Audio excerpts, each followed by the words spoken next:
Hi అండి. ఈరోజు మా అమ్మ వాళ్ళ ఊర్లో భూమి పూజ చేస్తున్నామన్నమాట. ఎందుకంటే మళ్ళీ ఇంటి పని స్టార్ట్ చేద్దామని. 2017 నుంచి ఇప్పటి వరకు మా అమ్మ వాళ్ళ ఊర్లో మాకు ఇల్లు లేదనమాట. అందరూ కొంచెం ఎంబారసింగ్‌గా చూడటం నాకది ఎందుకో నచ్చట్లేదు. అయితే మా డ్యాడీ ఉన్నప్పుడు అక్కడ పునాది అంతా వేశారు. తర్వాత బోర్ తీశారు, పిల్లర్స్ ఏశారు. ఇంకా రెడీ టు కన్‌స్ట్రక్ట్ అన్నట్టుగా చేశారనమాట. బట్ అన్‌ఫార్చునేట్‌లీ 2021లో మా నాన్నగారు చనిపోయారు. తర్వాత నాకు పెళ్ళవ్వడం, ఇంకా తెలిసిందే కదా ఇబ్బందులన్నీ ఎలా ఉంటాయో. దానివల్ల ఇల్లు కట్టలేకపోయినామనమాట. అయితే ఇప్పుడు మా మమ్మీ కూర్చోకూడదు కదా ఈ పూజలో. మా పెదనాన్న, మా పెద్దమ్మ కూర్చొని అయితే పూజ చేశారు. అంటే పైన కిందన కట్టుకునే ప్లాన్‌లో ఉన్నామనమాట. మా నలుగురు నాన్నలు మంచిగా ఇల్లు కట్టుకొని వాళ్ళ శేష జీవితాన్ని వాళ్ళ సొంత ఊర్లో గడపాలని ఒక ఆడపిల్లగా మనస్ఫూర్తిగా కోరుకుంటున్నానండి నేనైతే మటుకు.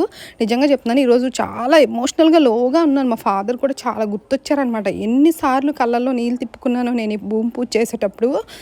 So yeah! అంతే ఈ వీడియో. Bye bye.